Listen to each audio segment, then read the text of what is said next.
Who told you that once you put on your country's uniform, you were finally safe? That if you fought for your nation, served with honor, and followed every order, you would finally be treated like every other soldier? History tells a different story. In 1917, the men of the 24th Infantry Regiment were stationed at Camp Logan in Houston, Texas. These were experienced black soldiers serving under the American flag during the Jim Crow era. Instead of respect, they faced constant racial abuse. White police officers assaulted black civilians. Black soldiers were harassed, threatened, and humiliated, even while wearing the uniform of the United States Army. Then rumors spread that one of their fellow soldiers had been killed.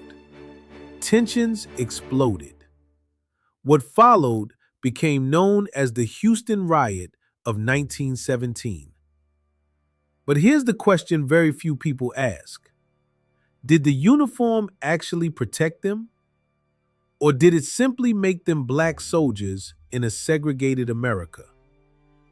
After the violence ended, dozens of soldiers were arrested.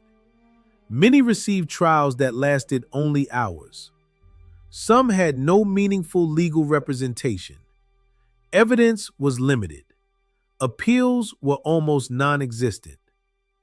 19 black soldiers were hanged. More followed later. It became one of the largest mass executions of American soldiers in U.S. military history. More than a century later, after historians reviewed the evidence and the fairness of those proceedings, the U.S. Army concluded those trials had been fundamentally unjust.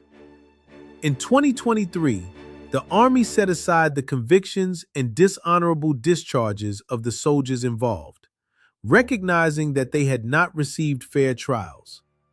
Justice came, but for those men, it came more than 100 years too late. The lesson isn't that military service lacks honor. Military service deserves honor. The lesson is this: a uniform cannot erase injustice. Titles cannot replace rights. Service does not automatically guarantee equality.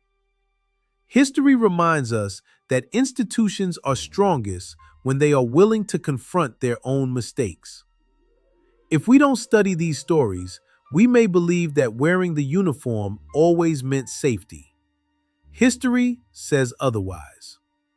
Who told you that wearing the uniform made you safe? What other stories were never taught to you? If history has hidden these truths, what else haven't we been told? Follow the African Ubuntu Global Network, where we ask the questions history left behind.